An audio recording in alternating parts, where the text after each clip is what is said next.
you're telling me what to do with my arms and my legs, but at the core of it, I feel like I'm going to die. So how am I possibly supposed to have the attention for my arms and legs if I think I'm going to die? People are so relieved when we stop talking about the arms and the legs and really peel back the layers to find out what's at the core of it. Then we can take care of it and it's done. And then we can start building stuff back up again.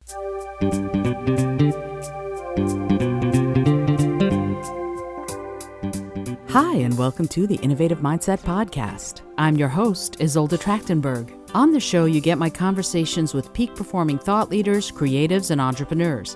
Every week, I bring you the latest scoop on what these incredible people do to succeed and how you can get their secrets and do it too. Whether we're talking about best practices for spending time creating, how to work the business part of your business, or how to keep in that innovative mindset so you can keep living and performing, you'll get practical and wise information to use in your work and in your life. And now, let's get on with the show.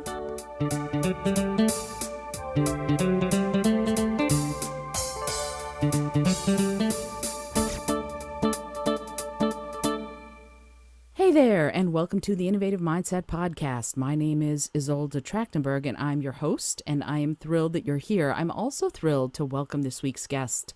Cori Myka is the co-owner of the Orca Swim School, and she's the creator of the Foundations of Change learning method.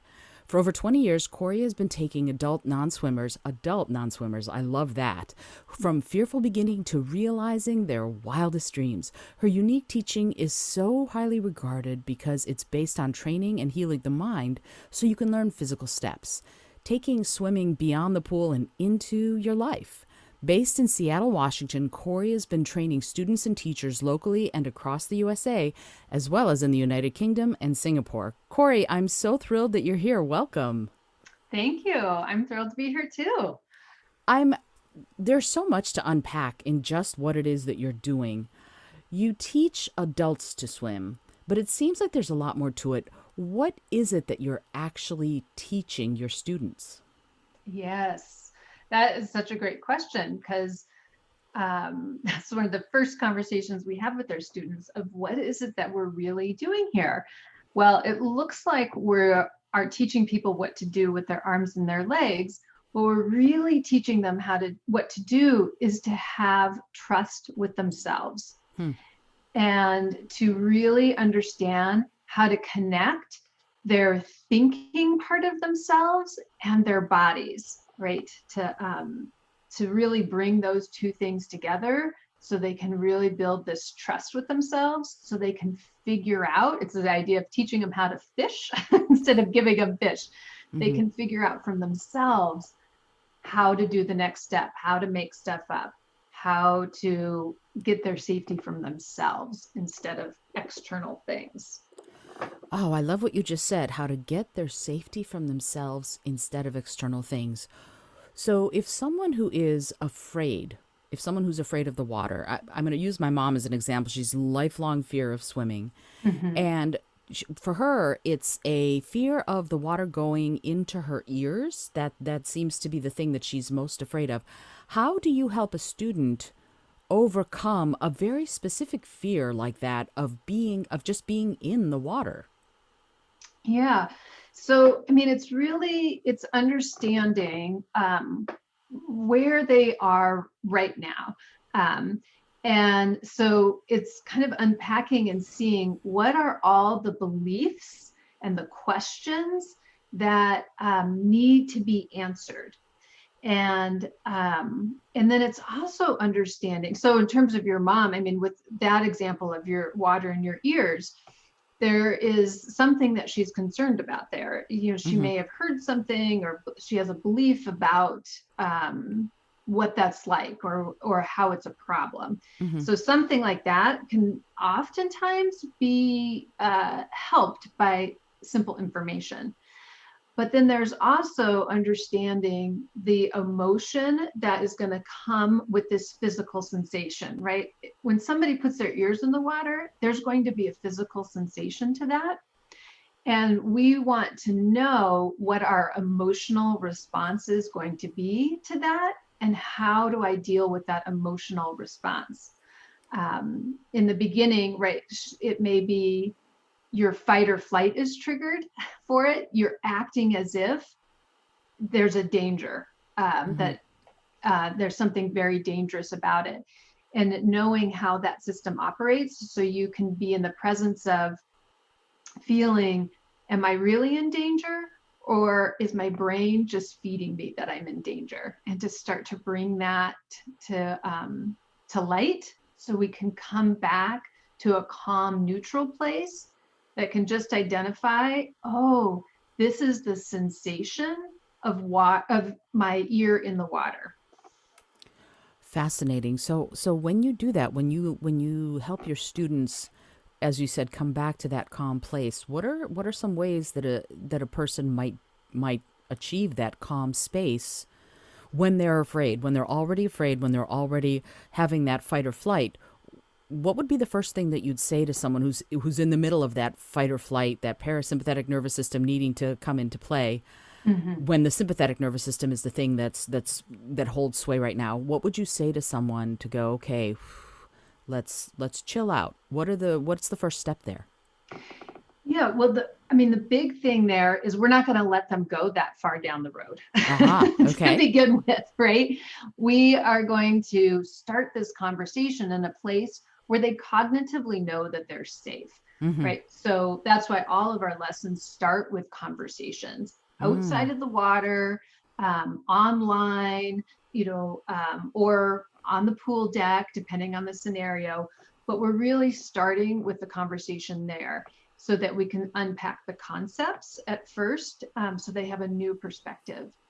And then it's really giving them permission to be in charge of their experience, right? That they really want to look to themselves and see, okay, am I curious about taking the next step? And if I feel, yes, I am really curious about it, I can lean into this, and really honoring where I'm at, then I'll take that next step. If the answer is no, I also get to listen to this, and I need to listen to this because this is where my questions and my concerns come up. We can answer those questions and concerns. That helps settle us back into our bodies.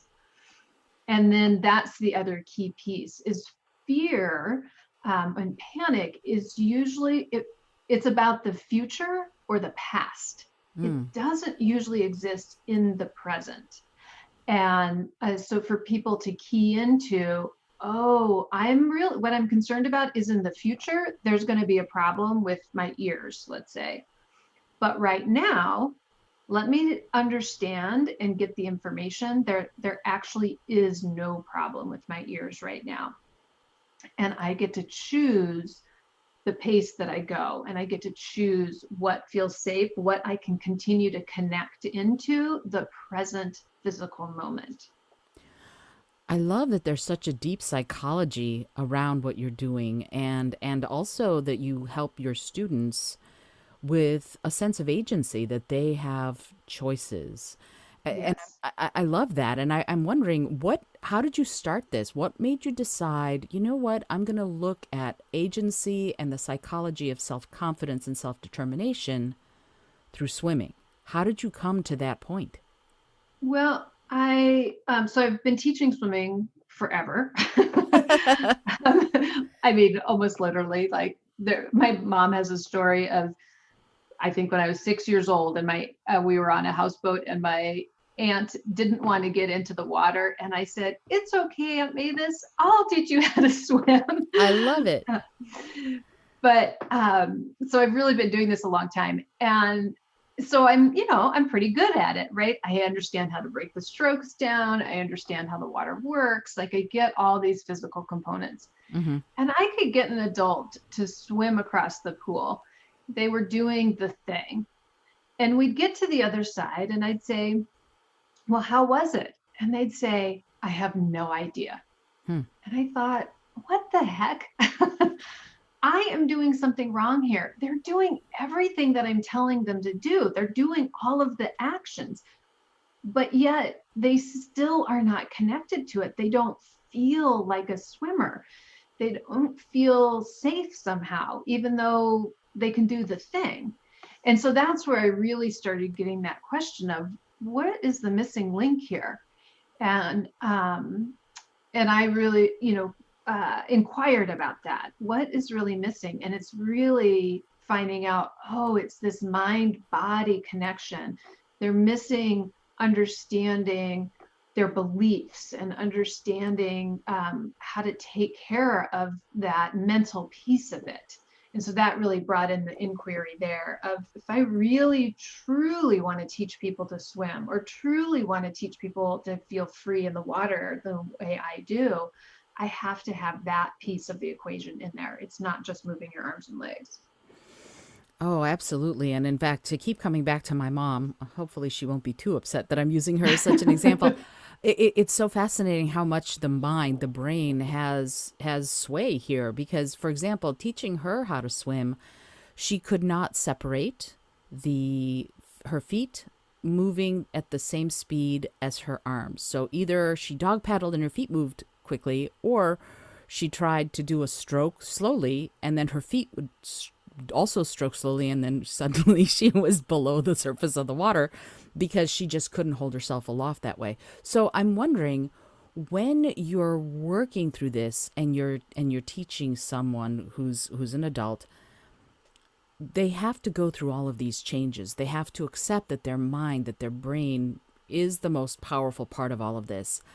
What steps do you take? What are the foundations of that process for you that let you or help you give them the help they need to both separate it and to find the confidence to do it? Yeah. Well, I love the example that you gave of your mom, because it's a very classic one in terms of somebody was, I don't know if you were trying to teach her, somebody else was trying to teach her. And you just described a whole lot of actions, arms and legs. But yet underneath that is the thing you said earlier, which is she's afraid of putting her ears in the water. Mm-hmm. Absolutely. And so how is she possibly, if she has an underlying thought that says, if my ears go in the water, you know, something terrible is going to happen.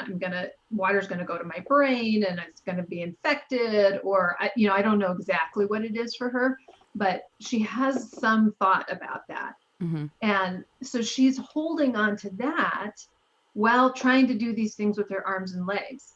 It's sort of like, and so there's this cognitive dissonance of, you're telling me what to do with my arms and my legs, but at the core of it, I feel like I'm going to die. So how am I possibly supposed to have the attention Right. for my arms and legs if I think I'm going to die? So people are so relieved when we stop talking about the arms and the legs and really peel back the layers to find out what's at the core of it. Then we can take care of it and it's done. And then we can start building stuff back up again. And we're constantly in that process of seeing, okay, we're going to build up, we're going to build up. Oh, hang on. A new belief is revealed here. Let's unpack that, open that up, get that taken care of, and then we can keep moving forward again. So people are really relieved by not having that conversation of learning the front crawl and doing all these things. It's so much and it's so overwhelming for people. Just pulling it back, making it simple, is such, that in and of itself is expanding for people.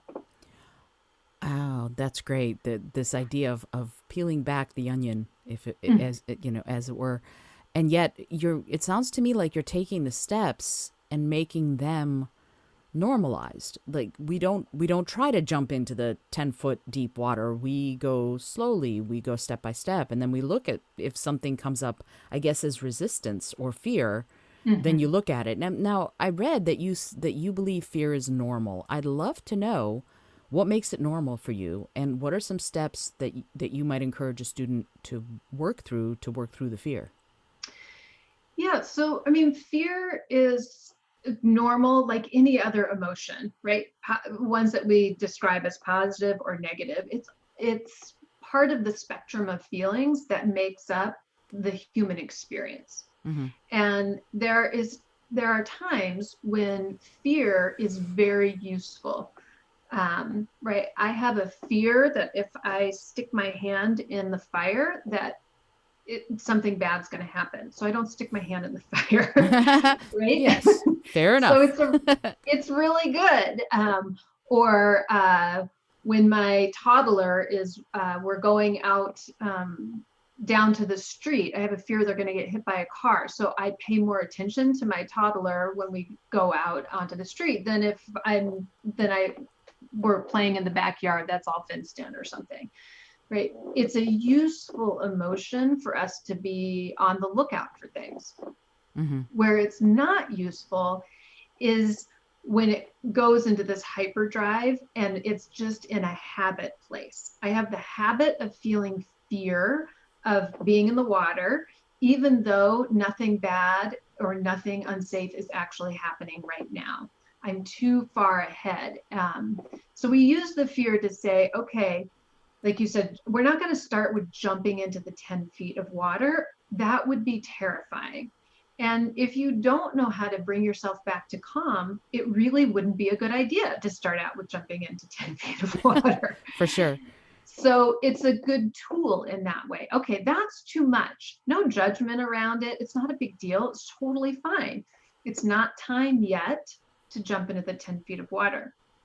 So again, that pulling back those layer of the onions, what is the thing that I can stay in my body for, that I can stay present for, that I can stay in a calmer, more neutral place for, so I can start to understand it. And we can use that fear as the buffer, as the signal. Whoop, too much. That's all right. I'm expanding to that area.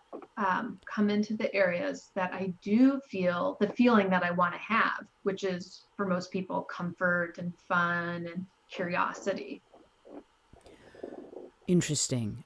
I agree with you completely that comfort, fun, and curiosity are better than than terror and fear and horror, of course. And yet, for some people, it seems like it's impossible. Like from my mom, she's 80 years old. It's impossible. I don't think she's ever going to learn to swim because the fear is too great. And yet, you've helped people who've had those kinds of fears achieve that impossible and make this something that is full of fun and full of curiosity for them. How do you do that? How do you break it down for them so that they can overcome what feels like, I'm sure, I've never had a fear of the water, so I don't quite understand it, but what I'm sure is overwhelming. How do you break it down for them so that they can do that? Yes, so one of the questions that people haven't really looked at is when we first have a conversation is we look at where they want to go, right? I want to be able to jump off the back of the boat. I want to be able to go snorkeling in Hawaii, or I want to be able to get into the shallow water and not feel panicky. You know, whatever their goal is, really big or smaller. I don't want to use the word small because but at any rate, um, so we look at that and then we really say, well, how do you want that to feel? And that's something that people haven't really considered is the way they want it to feel. And then we connect back to the present time and see, all right, what space, what place are you able to feel in that way? Are you able to feel calm? That's one of the things, calm, cool, and collected. Mm-hmm. People usually are in that zone. Also, fun is usually in that zone too. But really, at the core of it is, I want to feel grounded and connected. So we look for that. Okay, when you're sitting here in the chair, like really just feel your body in the chair and see, is your body safe right here, right now, in the chair? You know, feel your feet, feel your butt in the chair. And your brain will jump ahead and say, yeah, but when I get in the water, it's going to feel terrible. Okay, got it. But let's come back to right here and right now. And so people can start to notice, oh, right, this is what it feels like to be in my body right now. And this is when I do that, I actually do feel calm. I do feel cool and collected. I do feel in control of my body. And so then we can build from there only with the steps that they feel curious about and safe about. And so, getting back to that idea of having permission, of really having full and complete permission to say yes and to say no. And Mm-hmm. that's that building, that honoring, and that trust. We know when people are doing that, that they will learn and they grow. And we have full trust and belief in that. And so students can kind of borrow that from us to start with until they start to believe in it for themselves. So it's really unpacking those early steps in that very slow, very tender way.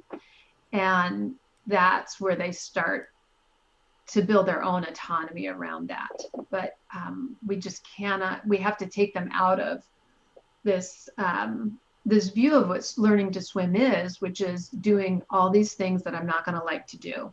Mm-hmm. Mm-hmm. Mm-hmm. I'm fascinated. So in that transition though, like it sounds to me like this is, and probably your students start a real deep meditation practice after having taken your class, because it sounds like you're helping them build a response mode instead of a reaction mode, and helping them build self-awareness in the moment, and being in the present moment allows them to do that. And yet, I guess, how does that process then work when you say, okay, now it's time to get up out of the chair? You're comfortable in the chair Mm-hmm. and you feel like in the present moment you're safe and you're curious perhaps. But now we're going to stand up and we're going to move towards the pool, for example. How do you deal with whatever comes up there? Is it the same kind of peel back the onion of whatever's happening right now, or are there other steps to take? Yeah, it is still that peel back. I mean, first of all, is it starts with asking them if they're interested in going in talking about getting into the pool, Mm-hmm. right? It's back to that permission. So if they are interested, and most of the time they are, right? They've shown up with that intention. They know I do, if I want to learn to swim, I'm going to go to the pool. I'm going to get in the water. So Right. they do have some, desire around that. Mm-hmm. But I ask the question in the way that really, again, gives them permission that it's okay if we don't go to the water in this moment. It just means that you have something else that needs to get taken care of first. You have another question, you have a concern, we need to unpack a little bit more until you're ready for the yes. And that's totally fine, because we really trust that when people listen to their answer, that they will grow and they will learn.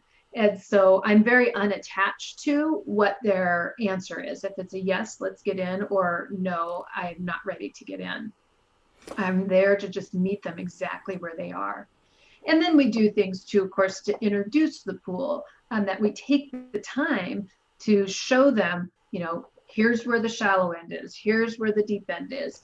In many of our pools, the edges are curved. And so I let people know things like, well, if you're in the 5-foot section up against the wall, you could stand up easily. When you go towards the middle, it's going to be a little bit deeper, so they can vision things.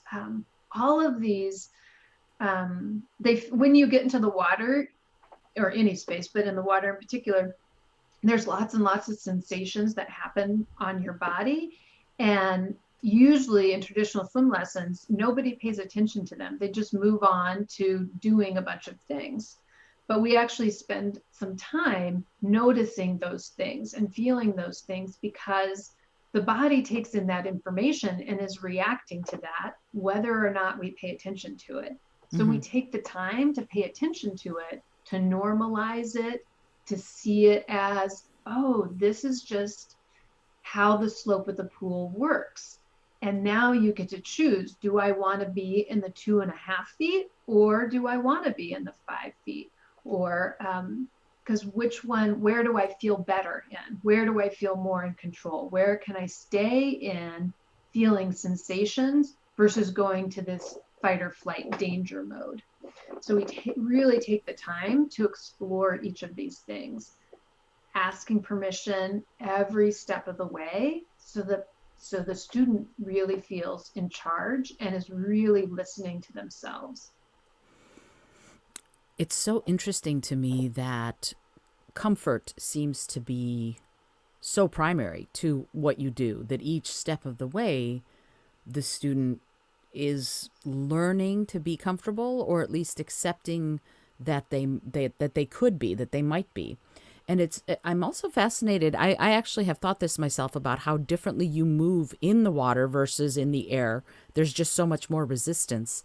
So Mm-hmm. when someone is when someone is in the 5 foot water, for example, it's it's a moment, it seems to me, where they can sort of acknowledge for themselves that they've achieved something. You know what I mean? That I'm here and I wasn't ready last week or whatever, but now I'm here and I'm able to do this. What is the process of acknowledging that for the student? How do you guide them to understand what they've achieved? Yeah. At the end of our sessions, um, we do look back and we say, what did you feel today that you had never felt before in the water? As you say, just simply being in the water has all of these sensations that go with it, the buoyancy, the resistance. You move differently in the water than you do on land. I mean, we're having a conversation. My pool is outside right now. We didn't cover it this year because of COVID. And so when we're talking, people are down low and squatted in the water because they don't want to have their shoulders in the air. And so Mm-hmm. you get to be in this position, this squatty position that you would never do on land, because most of us don't have those powerful thighs to be in a squat like that. At least not for too long. Yes. And so we ask that question, like, to see, what did you feel in the water today that you haven't felt before? What have you done in the water today that you didn't have any awareness of before? To do just the thing that you're talking about, to give them a moment to reflect back and to see, oh yeah, well, I've been in the water before. Most of my clients have been in water before, again, like your mom, has experiences in it. But I was so in terror, or I was so in worry or concerned, or so in shame or embarrassment, or all these other things, that I never did actually notice how the water works. Like, I never actually noticed that I can change how I walk. I walk differently in the water than I do on land. I just knew how to do that. The teacher didn't have to teach me that. I just figured it out. But I had never noticed that I could do that before, because I just wasn't present to it before. I was in all these other places. Sure. In what you said, I love what you said about fear being about the past or the future, rarely about the present. And yet, when you're in that space of kind of going, wow, this is what I've achieved, acknowledging what you have achieved, that the water is different, that you're comfortable. It's, for some students, I imagine it's about achieving, if these are adults especially, and I want to remind myself right now that I would love to talk to you about why you stopped teaching kids and focus on adults. But this idea of adults achieving what for many is a lifelong dream, that's pretty wild. That's pretty amazing that you're helping people who, in some ways, like my mom, have given up Mm-hmm. on achieving the dream of being able to be comfortable in the water, much less swimming in the water. So what is that? What's happening to people as they achieve those dreams, achieve those goals? How do you guide them through that process and the acknowledgement of achieving it?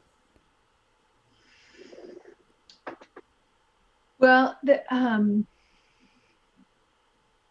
uh, sorry, I'm just thinking, I'm like, it's the same. I feel like I'm going to repeat myself here.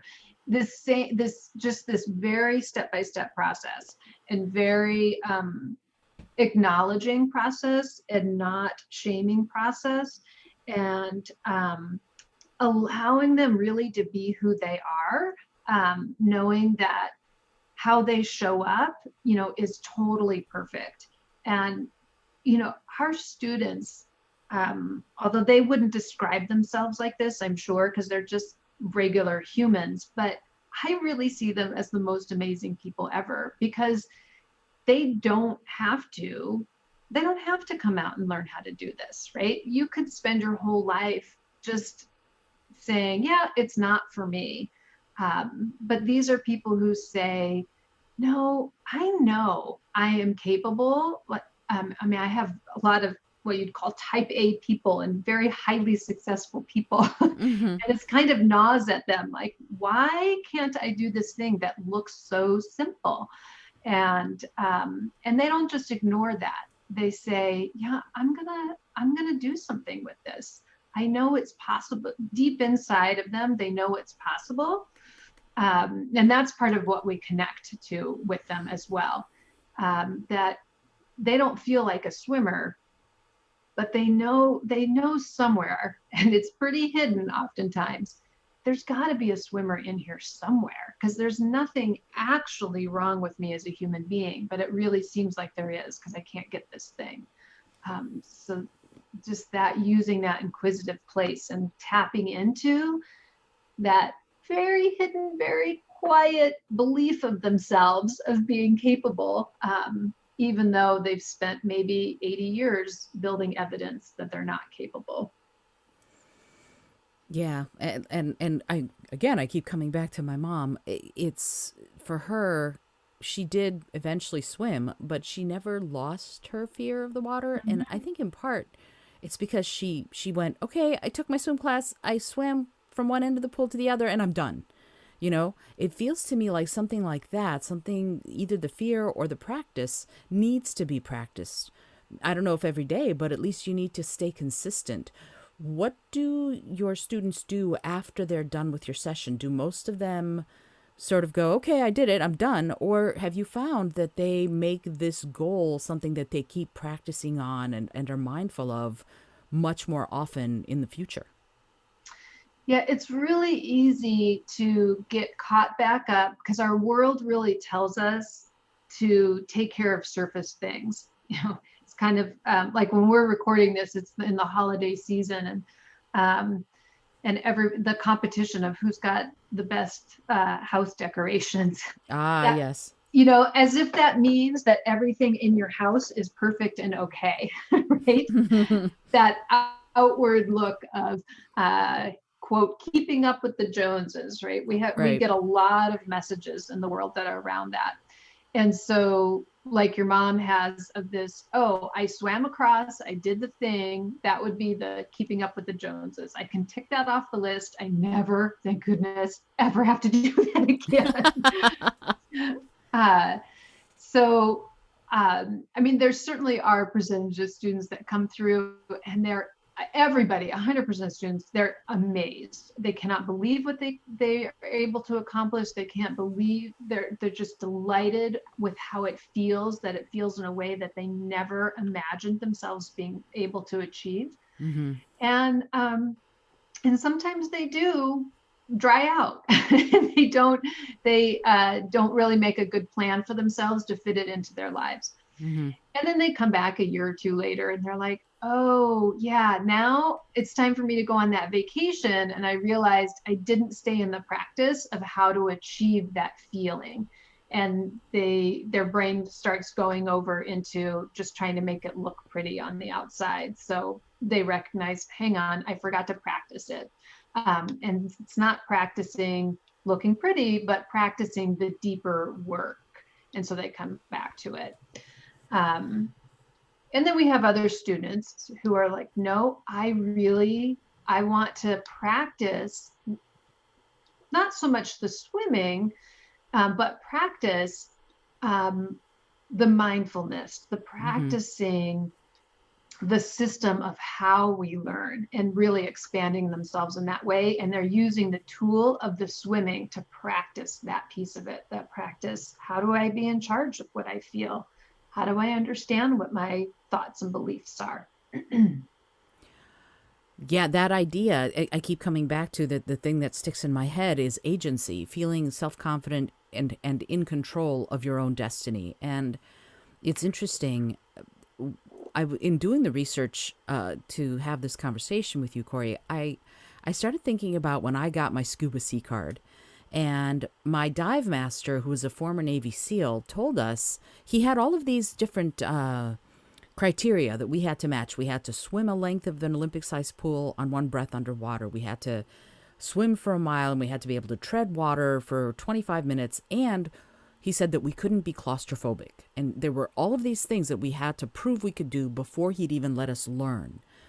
And it's interesting to me that when you talk about fear in the water, there are different levels, right? So for someone who's afraid to swim, that's one thing. But what about someone who's like me? I'm not claustrophobic, and I did get my scuba sea card. But what about someone like me who has to deal with a deeper level, both literally and figuratively, of all of a sudden you want to go further, you want to get your scuba certification, and now you have to have all these other skills. What do you do with someone who was coming to you for that kind of getting rid of those fears of going further and deeper? Yeah, well, that's a great question because it really works exactly the same. It's just a new set of beliefs that you're coming up against. I mean, the reason why we set goals for ourselves is less about achieving the goals, but more it's really developing who we are becoming or Mm, who we need to become on the way towards that goal. The goal really becomes sort of the icing on the cake. Um, it's why does it feel great to see the view at the top of the mountain? You could drive to the top of the mountain and see the view, but you get a different sensation of that view when you've done the hard work of hiking up the mm-hmm, mountain. You have mm-hmm. a different appreciation for it, right? Sure, sure. So, I mean, this is why we set goals for ourselves. And the system of achieving it and transforming yourself is the same. It is seeing what are those thoughts and beliefs that we take into it. How does that feel in our body? And then from that, what actions do we have or what actions don't we have? And we can really then see, oh, this is producing a result. Sometimes it's the result that we want, and sometimes it's a result that we don't want. And we go back through that system to see it starts really with our thoughts and our beliefs. And we changing at that thought and belief level is what's really going to make a deep impact on our actions in the world. And so it's really unpacking that for somebody at any level, sticking their toe in the water or being able to do cave diving. First, I love that. I think it's great that the system is sort of consistent, and yet that presence of mind that someone needs to have to access that within themselves in the moment. I I've had a meditation practice for 25 years, and I am way guilty of reacting and not responding, of going in the moment rather than going, okay, I'm going to be like a guru up on the mountain and I'm going to stay calm. Is there a set of practices that you give people? Is there a technique that you can give someone who goes, I want to do this and I'm going to do it, but I know myself and I know that I'm going to go back into that reactive place rather than the more measured response place? What advice do you have for a student who wants to do that even after the classes are over? For sure. This goes back to that question about fear being normal. Just so when you have this thought that says, well, I know myself and I'm going to have that response. Mm-hmm. So then the question is, well, what do you make that mean? Are you making that mean that there's a problem here or there's something wrong with you? Or are you making that mean, you know what, when something unexpected happens, it is normal for somebody to go, oh my gosh. And for you to just be able to feel whatever there is, not to make yourself wrong for, oh, what I'm feeling, I should be feeling guru and Zen. No, you feel whatever you feel. Mm-hmm. You feel startled. You feel surprised. you feel whatever it is. And that sense of feeling and allowing yourself to just feel what is what stops you from continuing, let's say, to go to full on panic. It puts the brakes on. Let me just feel what it is. Then I can start the process of slowing that down. But if we're resisting feeling what it is, we're making ourselves wrong. I should be guru zen here. I should have this down. We can should ourselves to to no good. But just allow. Oh, I am feeling startled. Okay, got it. Now I'm connected to myself. Now I am here. I can then start the process of slowing that down and bringing it in. I love that. Okay, so going deeper still, how does that sort of, and I'm going to call it a victory, how does that sort of victory help people in the rest of their lives? Like what lessons could I take if I went through your swimming class? What lessons could I take into the rest of my life from that, even just that little bit? But we could talk about the whole thing, but even just that little moment of going, this is what I feel, and now I can slow the other processes down and move from that more responsive place rather than reactive, the fight or flight.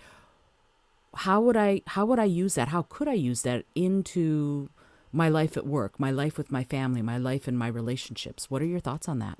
Mm-hmm. Yeah. I mean, this is the piece that, well, I don't have a fear in water, and I know water like the back of my hand, but I practice this in my daily life, right? This system. So, yeah, I think about, I got kids at home, and there are times where I'm yelling at my kid. And I'm like, oh my gosh, this is not helping. This is like, he's down there playing the video games yet again.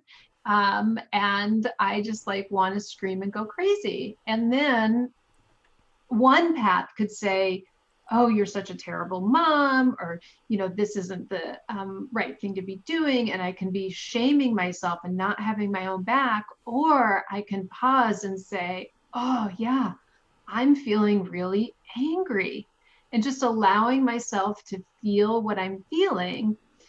Then I can get curious, right? This is how I become the better parent, is to Mm-hmm. see, okay, well, what's driving this sense of anger? Let me just be curious about it, instead of pretending I'm not angry, or just exploding all over him.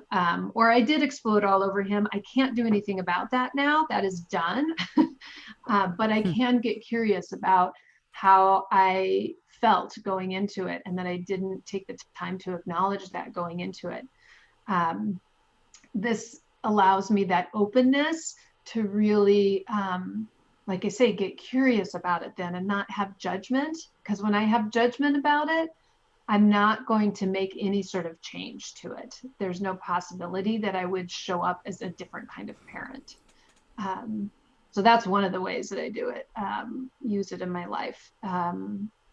Or really in the practice of noticing what my thoughts are going into things, having a conversation with my husband, that my thoughts are all about myself, versus, wait a second, I just love him, and he just gets to feel how he feels, and I get to love him. It comes from a very different place. But it isn't until I get curious to see where I am, that I have to just let myself see where I am presently, to be able to then try on in that intentional thought, and try on reminding myself, oh, this isn't all of who I am. You mean the anger isn't all of who you are, right? The Yeah. anger is not all of who I am, or Yeah. yeah. Whatever the Uh, feeling is, I guess. And I love what you just said. And you said it a few minutes ago, but it struck me that it's okay to feel how you feel. Whatever it yes. is you're feeling, it's okay to feel it. You don't necessarily have to act on that feeling, but you have to be okay, or maybe you get to be okay with how you feel. Hmm. And I love that, and I think that it is super helpful in all aspects of life, because we're feeling beings, right? So we're gonna have that sort of response, whatever it is, whatever the response is. And yet Right. when we're in that place, though, if we're in that responsive place and we're trying to be okay with what we're feeling, if a student of yours comes to you and says, I feel X, whatever X is, what techniques do you give them to be okay with what they're feeling, instead of to judge themselves? Like you said, let's not do self-judgment, which I love also. Hmm. How do we do that? I mean, it's I do it through creativity in my with my clients and in my workshops. I do the same kind of thing, but through creativity. How do you do it with swimming? Or is it not swimming, but just the process at that point that you're working through with them?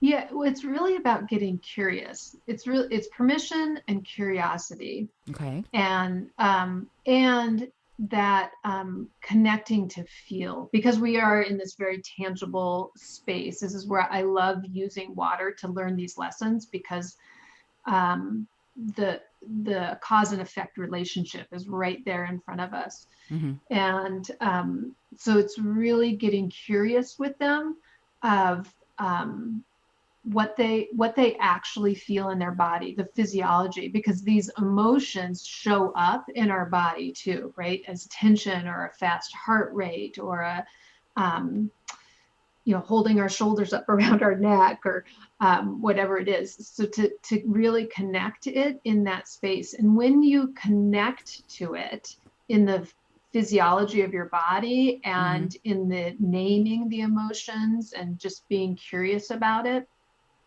the natural thing that happens is that it starts to slow down. Hmm. And so we see this time and time again.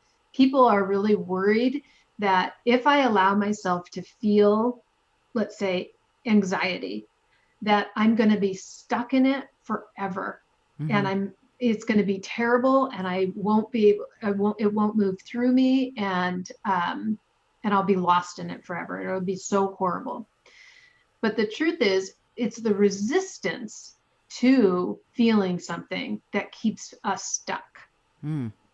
And when we actually allow ourselves to feel it, this gives it a chance to move.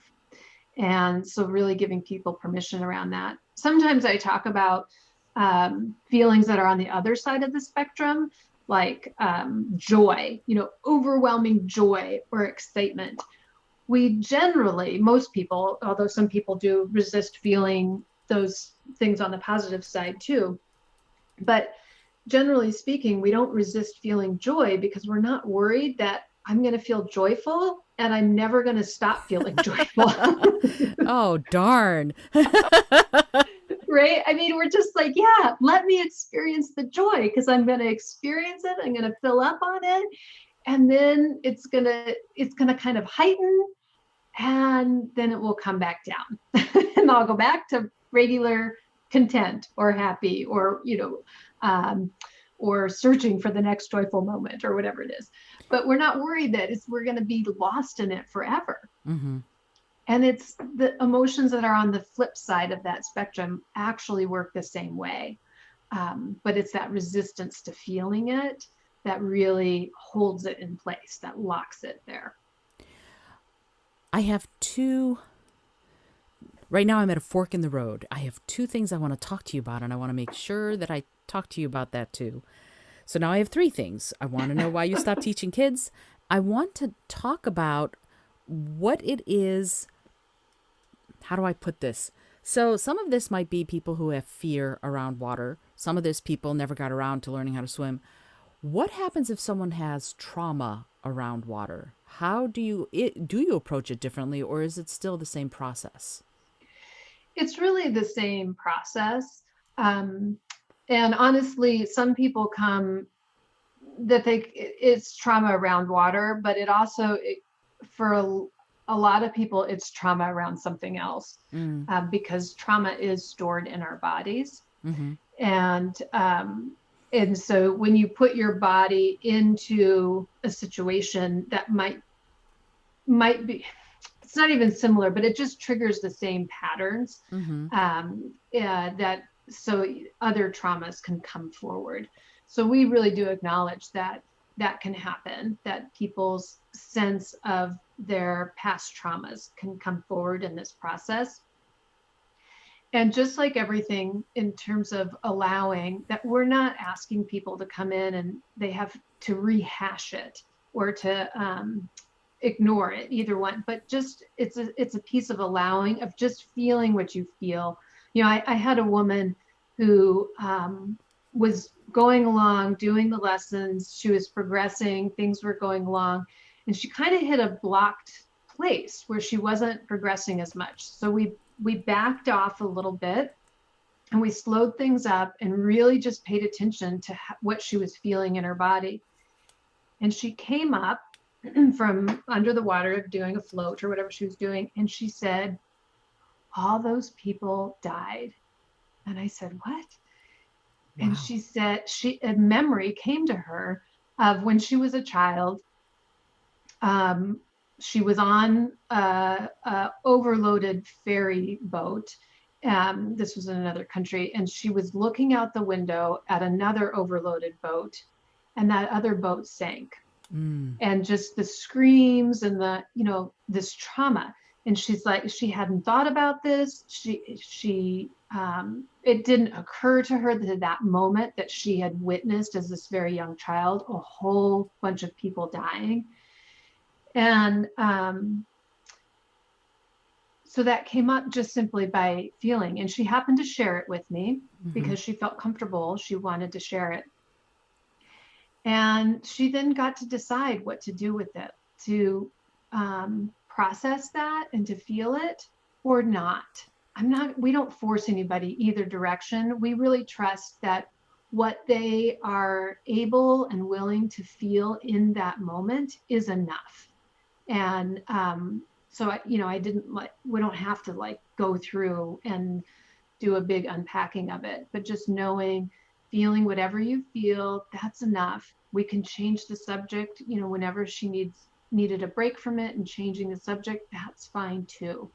Um, so these things do come up. And like I say, sometimes people can really catch on to it and know what it is and can name a space and time. And other times they can't, but it's still just a matter of allowing for the presence of showing themselves. I can feel that tension in my body where this trauma resides, Mm-hmm.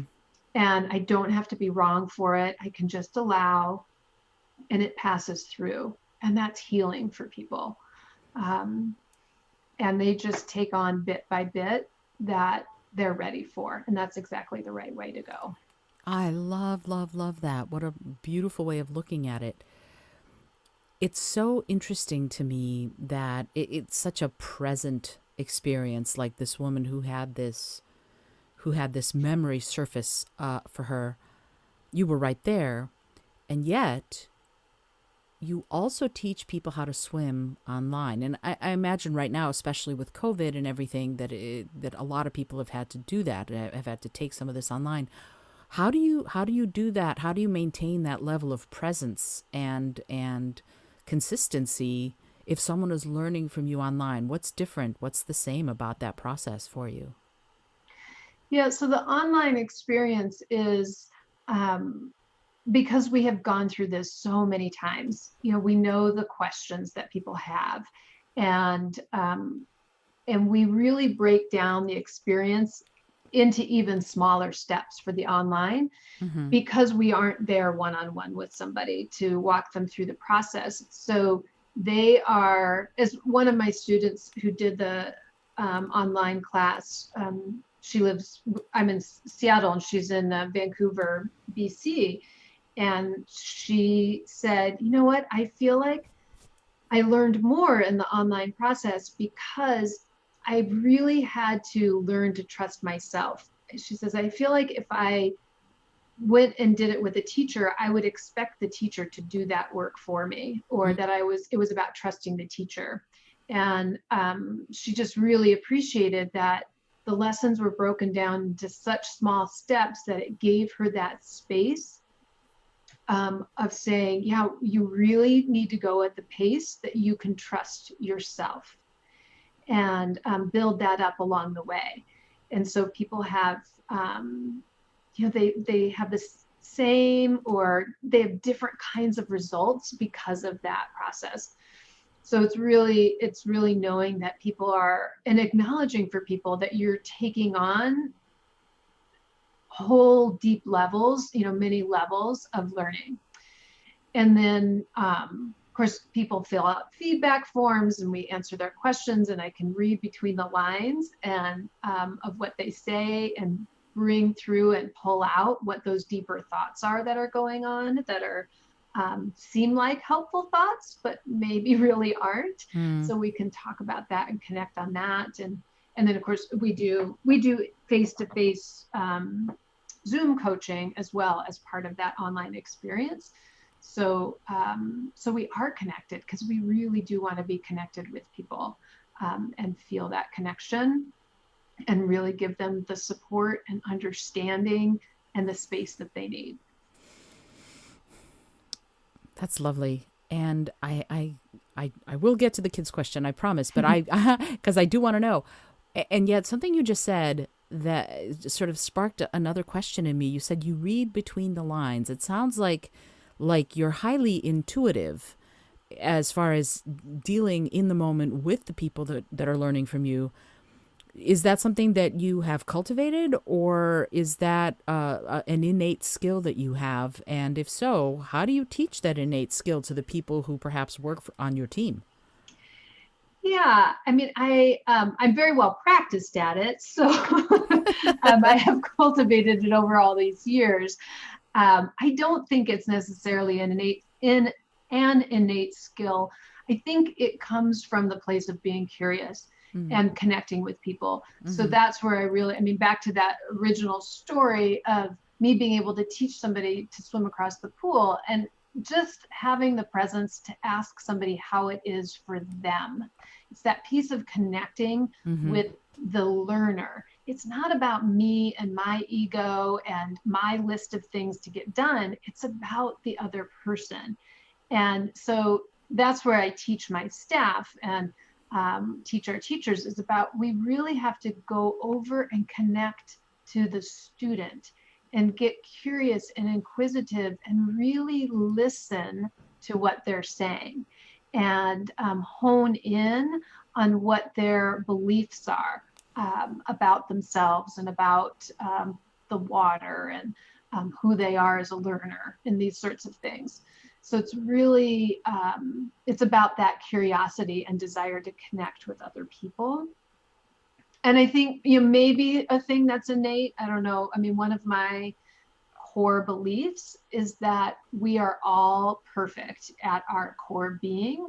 And so that's when I see people, I'm looking beyond those Christmas lights on the house, looking beyond the glitz and glimmer, right? And seeing them as perfect and whole exactly as they are. And then we put all this stuff over the top of it, because we have lots of things of shame and embarrassment and judgment about ourselves, and which is just the normal part of being human, that we do that. And so yeah, so that part of me, I mean, that I think relates back to my upbringing in terms of being raised in a faith community, and just really seeing people. It's my job to cut to who you really are at your core, which is perfect and whole. I know you are. And so that's what I'm, when I read between the lines, that's what I'm looking for, is that space that you've got it. You're amazing and beautiful just as you are, kind of thing. That makes me feel warm and fuzzy, and I don't mean that at all. I'm not being sarcastic at all. I love that idea of being of loving, really, because that's what it sounds like. You love your students. You truly give them the care and the understanding to find that within themselves because you already see them that way. I think that's wonderful. Yeah. And I'm grateful that you do that work. I think it's so wow. Wow. You know, and it's funny because we started talking about being afraid of the water and learning how to do the crawl. And yet here we are talking about something so much a part of that and also deeper than that. And I'm thrilled that you're doing the work that you're doing. And so now finally I will ask you, you know, kids, I almost want to say kids need love too. What what uh what happened or what made you decide to focus more on working with adults as opposed to kids who would probably normally be the ones people teach most because you learn to swim when you're younger for the most part. What made you do that? What made you decide to focus on adults? Yeah. I mean, the easy answer is I find adults more interesting. um, so I think it's my desire to do that, this sort of deeper work, Mhm, that, and, you know, with kids, they're, like you say, it's what we kind of traditionally think of for swimming lessons. So yeah, if my real goal was to just go out and create a money machine business, I'd mhm, do kids, right? That's, if that were really my goal, it's just sort of to um, produce a product that lots of people would buy over and over again and have a machine. It would be the, you know, doing kids mhm, swimming. But I wanted, I for my own interest in my, I mean, it's always about us at the end of the day, right? mhm, mhm, I find it more interesting and more transformative working with adults, and kids are wonderful, and there's a lot of really good kids swim teachers out there. The other thing is, um, that's kind of a deeper and more true answer is learning to swim really is a cultural experience as mhm, well. It's not really, I mean, some of it is about going to a swimming lesson, but you know, where I really learned to swim is I really learned to swim because my parents had a friend who, they had a pool, and that's what we did as a family. Our family vacations were based around, you know, water was part of it, going to the lake. And you know, I grew up in Southern California, and so going to the ocean, and so it was part of my growing up experience. And um, and so for me, really transforming children's swimming lesson is to transform the culture of swimming, which is about their parents and mhm. their grandparents and their aunts and their uncles, and um, of really impacting at that kind of level to change generationally, to have it go further and further forward. There's really two decisions that parents make when it comes to swimming.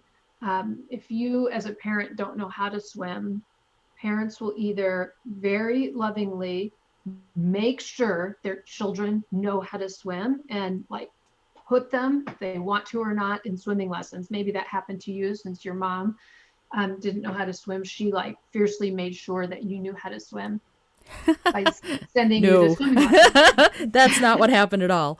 Okay, okay. But go on, please go on. Yeah. But or another choice that parents make is to keep them away, is to keep kids away because it's the way to keep them safe. It's another Mhm, loving decision to keep mhm, them away from the water. I know for sure if you don't go near the water, then nothing's going to happen to you. mhm, You're not going to drown. Or I don't have to put you into this system that I don't understand and I can't navigate, and I don't have to go and trust somebody else, you know, trust my beautiful little child to somebody that I don't know or understand. So they're both kind of loving decisions that parents make, but just giving them another way of being, of really deeply understanding the process and knowing how to be in charge of that and being able to systematically move families forward in their, what it means to be safe around the water. it's so I love how optimistic you are. I think that's such a lovely thing. And this idea, what you just said, moving families forward towards safety near the water, it brings me to another sort of line of questioning, if you will. You mentioned to me right before we started recording this episode that you are expanding, I'd say, your offerings into life coaching. And I would love, especially with everything you've said about self awareness and agency and no self judgment and all of that, I would love it if you talk a little bit about what that will look like for you as you move forward into 2021. Yeah, so we're well, I really this is my endeavor outside of my swim school. The we is the swim school. um, so the just in my own brain, but because it really, the reason why people are so successful with our swimming lessons is because we are teaching them about how life works. And like you said, people take the lessons that they've learned in the class and they can apply it to other areas. And so with me leaning into being a life coach is really starting from that side, is starting from where in your life do you want to be pulled forward into your future versus just that repeating the past, being in that habit way of being. Um, it's that idea, the greatest predictor of your future is your past. Mm, And really, how do we break that cycle? So the work that I'm going to start with concentrating on um, is having people really be pulled forward by their future self, of seeing, like we do with our swim students. Okay, you want to jump off the back of the boat, but how do you want that to feel? Who are you going to be in that space to jump off the back of the boat? And that's the stuff that we can work on and build today while you're acquiring the additional skills of being able to jump off the boat. And so for people seeing that in their life today, I want to really be the most amazing parent, or excuse me for a second. Sorry. Um, I want to lose that 10 pounds, as we're recording this in the New Year time, and people are all, our brains go to New Year's resolutions, right? And right. those come up. But yeah, who cares if you lose 10 pounds, or who's the judge of you being a good parent, or, loving your marriage or stuff like that. It's really about, who am I going to be? How do I want to feel? Can I be those things today? Because when you get to that place, you could feel just as terrible in that future place as you do right now, unless you do this other work, this deeper work of really seeing what your beliefs are and how you feel and you treat yourself today. And we work on that today. So that'll be the work that I'm doing with the life coaching. Oh, that sounds lovely. And I would love to find out, is there, I know that there's no place yet, but if there were, what would be a way that someone could get started with you? Is it just find you on one of your social channels? How would somebody, I want to work with Cori, Myka on life coaching. How do you think someone would be able to find you? Is there something that you can give me now to help someone who wants to find you to find Yeah, you? absolutely. I mean, I'm on LinkedIn and I'm on Facebook. Those are the two social channels that I'm on the most. Um, and so certainly those are easy ways. There's also going through at this swim school, through Orca Swim School. Um, that's an easy way to also just get in touch, because yeah, my office manager is very good at vetting through those things. So she saw somebody come through and said, "I'm not interested in swimming, but this other thing sounded interesting." She would be happy to get through. I will. It's on my finishing up for the year here is the website for the life coaching, and it is um I'm trying to remember the domain I picked up for it. It's just Cori Myka Life Coach, or Life Coaching with Cori Myka. One of those two. Well, I just can't remember the domain now. But by the time this publishes, I can we could get it Absolutely. in the show notes correctly. Absolutely. By the time this publishes, we will have all everything in on the website, on the show notes, your website, your Facebook, your Instagram. Now, what I have for Facebook and Instagram are all Orca Swim School, right? So facebook.com/Orca Swim School, and Orca like the critter, right? So The it's whale. ORCA, the whale. And Orca Swim SCH on Instagram, and then Orca Swim SCH on Twitter also. Do you have personal ones that you want to be on the show notes, or are those the ones people should look for to find you? Yeah, I mean, if people are interested in the life coaching, they could also go to my personal pages, which we can put those in there too. Which, Perfect. yeah, it's LinkedIn at Cori Myka or Facebook Cori Myka. Fabulous. That's You can great. message me there. Yeah. Awesome. Awesome. Awesome. First of all, I'm so grateful that you took the time to talk about this. And I love that I'm a huge water fan. I cannot pass by an ocean without sticking my toes in it for sure. Mm. There's only one time that I hadn't, and that was we were in Iceland in January, and the North Atlantic was just too cold to take off my shoes and get in the ocean there. I'm not a member of the Polar Bear Club, but I'm so grateful and I'm so thrilled that you are taking this approach of helping people find out more deeply about who they are as they learn how to swim. And it's almost there's a congruence there. So I'm so grateful that you're doing the work you're doing, and I'm really thrilled that you joined me today to talk about it. Thank you so much for being here.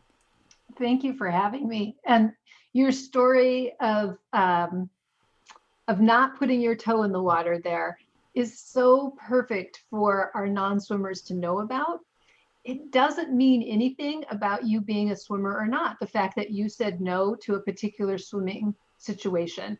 Yeah, the completely freezing water was enough. I've never been so cold in my life. Yeah, you're like, no, thank you. But you're still a swimmer. There's nothing to, yeah, it's not a big deal at all. Yeah, it's just figuring out what the swimming situation is that's for you. Yeah, absolutely. And as I love the water, so I'm thrilled to pieces every time I actually get in the water. I have one last question that I ask everybody who's on the show, and I'm always the answers are often really quite poignant. So, and here's the question. And the question is this: if you had a plane that could skywrite anything for the whole world to see, what would you say? I love this question. I heard you ask another guest it, and my answer came up instantly, which I love too. It is love is central. Ah, that's wonderful. I love that. First of all, I love that you listen to the show. That's great. And and also what a great message. Love is central. And this idea, it seems like you really live that in the school, and also your future life coaching clients are going to be very lucky to have you because that's going to be the approach that you use, I think, with them as well as the people who learn so much from you in the Orca Swim School. I'm really grateful that you're doing the work you do, Cori. Thank you so much for being here, and what a great answer. Thank you. I appreciate the time. This was so fun. Oh, yay. Such great questions and thinking. I really appreciate it. Oh, it was my pleasure. And if you want to know more about Cori Myka and you're listening to this episode, you're going to need to go to various number of things, but there's also a resource for listeners, orcaswimschool.com/product/feel-better-now. If you're listening to this, this is a good resource to start with. There's also the orcaswimschool.com website, a YouTube channel, Facebook. Look at the show notes. Find Cori if you want to learn how to swim and improve your life at the exact same time. Obviously, she's the person you need to be finding. I am Isolde Trachtenberg. I am your host for the Innovative Mindset podcast. I'm thrilled that we talked about this innovative way of teaching and learning, and also really self-improvement and self-development here today.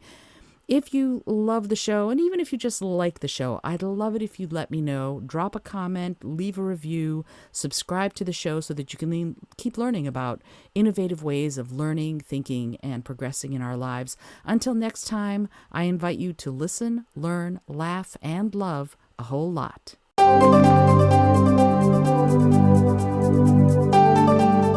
Thanks so much for joining me today. I really appreciate you being here.